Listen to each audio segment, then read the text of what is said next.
This is Ayesha Fatima. Welcome to my YouTube channel. तो students, जैसा कि आपको पता है कि हम लोग क्लास 11th की फ़िज़िक्स की जो न्यू बुक है Punjab education curriculum training and assessment authority वो पढ़ रहे हैं, और इस न्यू बुक को लेकर हम लोगों ने चैप्टर नंबर 2 स्टार्ट किया हुआ है, जिसका नाम है फोर्स एंड मोशन।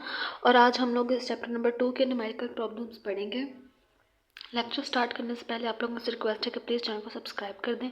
अगर वीडियो अच्छी लगे तो लाइक करें, शेयर करें और कमेंट्स में ज़रूर बताएं कि आपका लेक्चर कैसा लगा। चैप्टर नंबर टू का जो पहला न्यूमेरिकल है वो है 2.1, जिसकी स्टेटमेंट ये है कि जो the magnitude of cross and scalar product, यानी कि हमारे पास जो स्केलर और क्रॉस प्रोडक्ट है दो वेक्टर्स के, हमारे पास यानी कि दो वेक्टर्स हैं, उनका जो स्केलर प्रोडक्ट है वो 4 है और जो क्रॉस प्रोडक्ट है वो 4√3 है रिस्पेक्टिवली। यानी कि हमारे पास जो क्रॉस प्रोडक्ट है टू वेक्टर्स का वो 4√3 है और जो स्केलर प्रोडक्ट है टू वेक्टर्स का वो 4 है। तो हम लोगों ने एंगल फाइंड करना है, find the angle between the vectors. इन दोनों वेक्टर्स के दरमियान एंगल फाइंड करना है। गिवन डाटा हमें दे दिया गया है।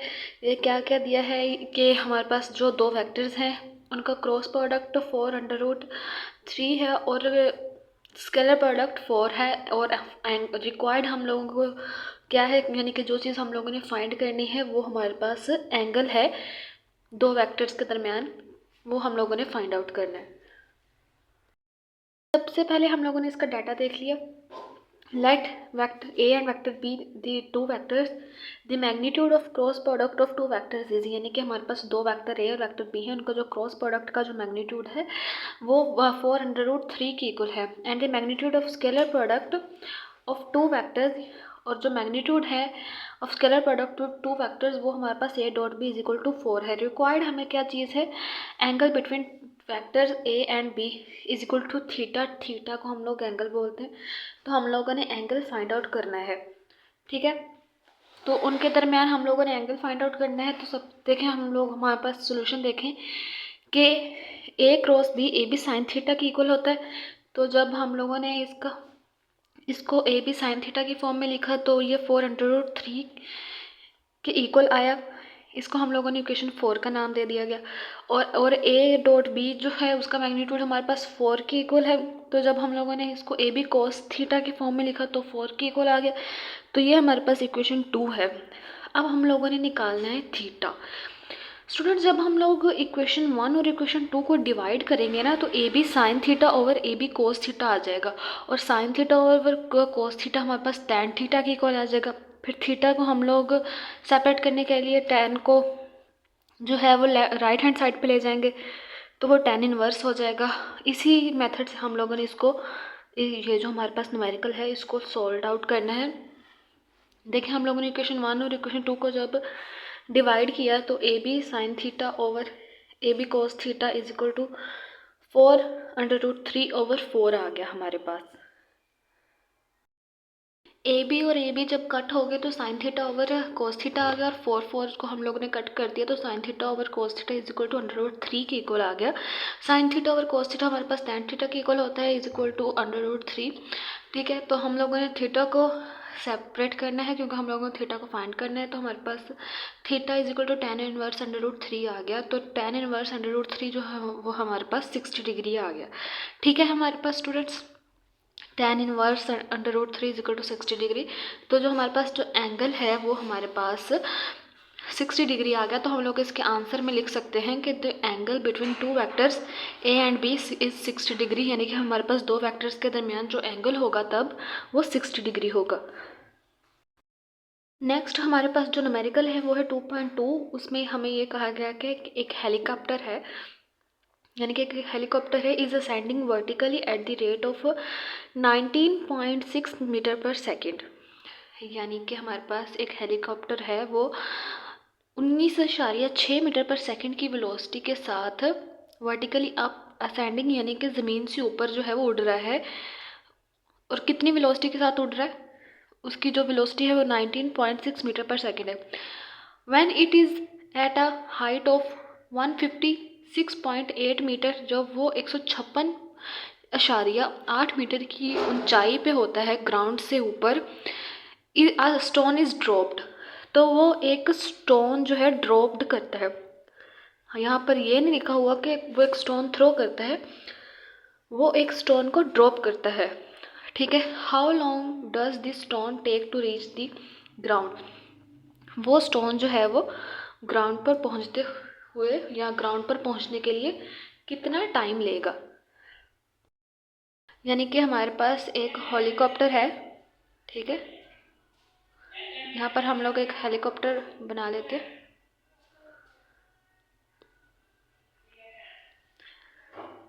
ठीक है, ये एक हमारे पास एक हेलीकॉप्टर है। ये हमारे पास ग्राउंड से 156.8 मीटर की हाइट के ऊपर उड़ रहा है।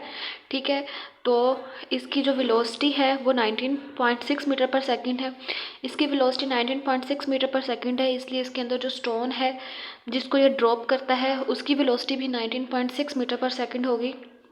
ठीक है, तो वो स्टोन जो जो ये ड्रॉप करेगा वो ग्राउंड के ऊपर पहुंचने में कितना टाइम लगाएगा। तो स्टूडेंट, जब ये हेलीकॉप्टर एक स्टोन को ड्रॉप करेगा तो वो स्टोन जो है वो डायरेक्टली ही ग्राउंड के ऊपर नहीं गिरेगा।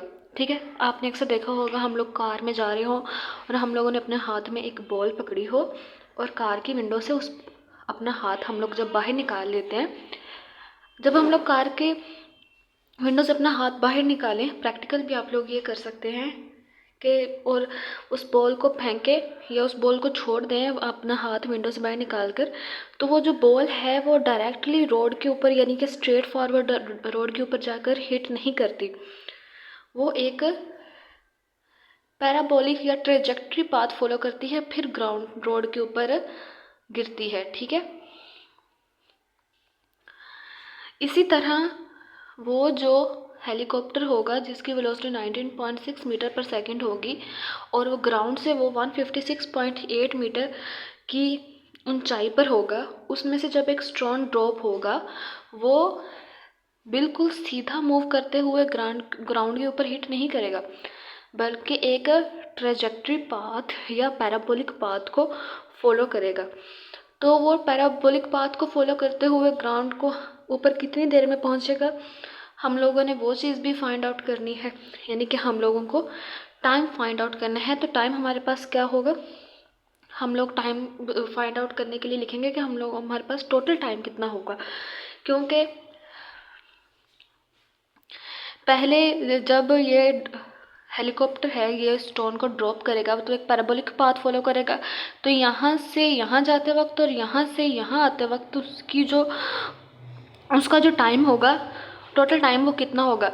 स्टूडेंट, जब वो हेलीकॉप्टर जो है वो स्टोन को ड्रॉप करेगा तो वो एक पैराबोलिक पाथ फॉलो करेगा और स्पीड पे जाके उसकी जो वेलोसिटी होगी वो ज़ीरो हो जाएगी, फिर वो ग्राउंड की तरफ मूव करेगा।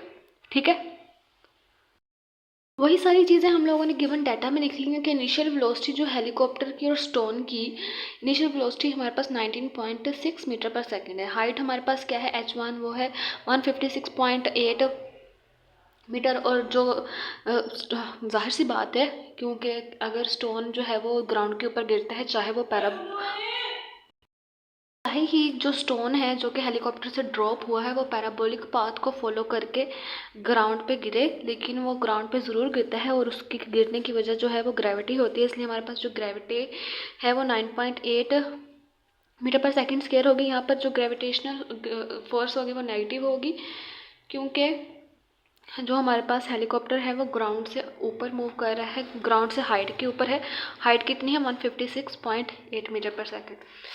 तो जब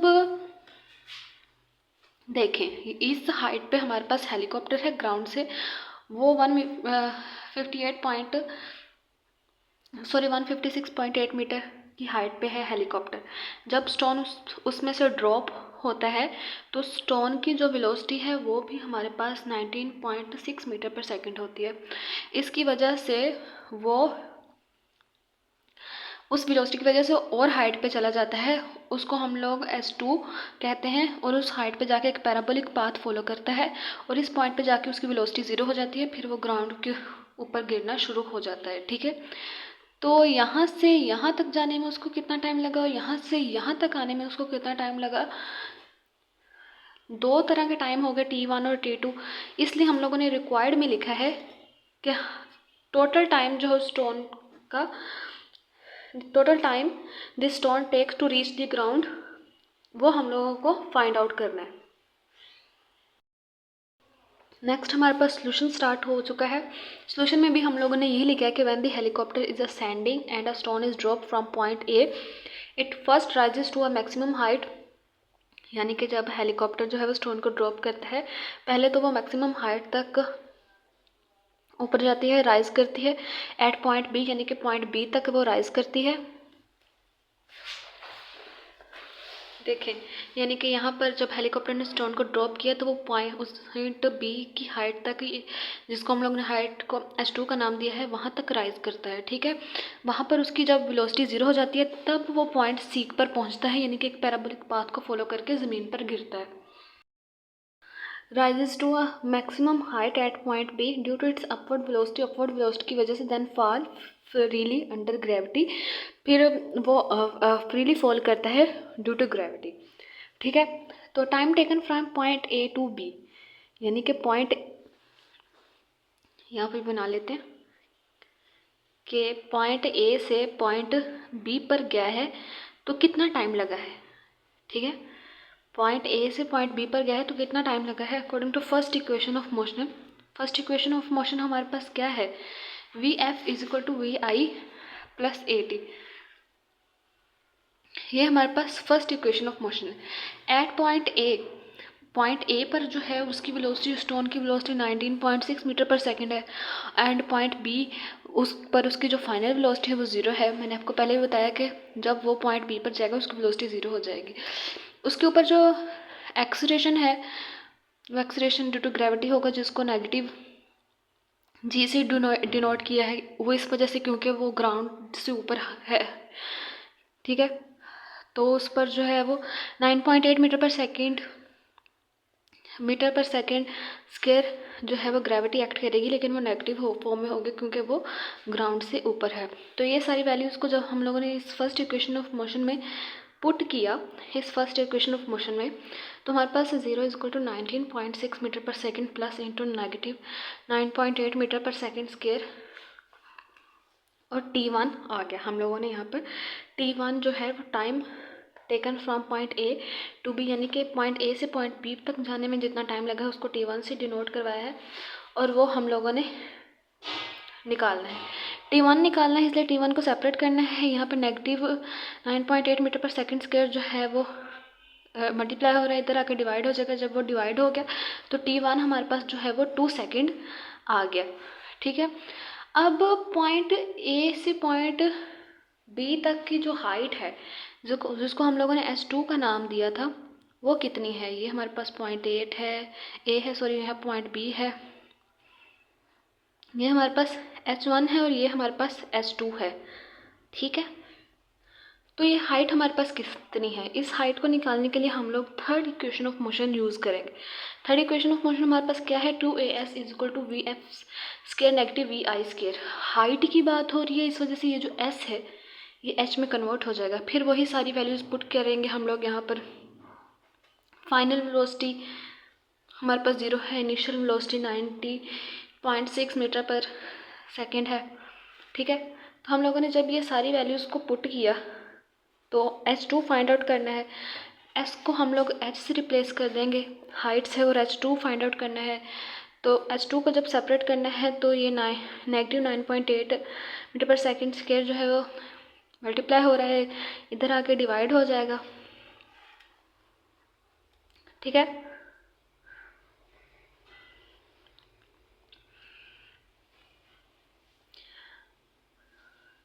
जब ये वाला 2 अंदर जाकर मल्टीप्लाई होगा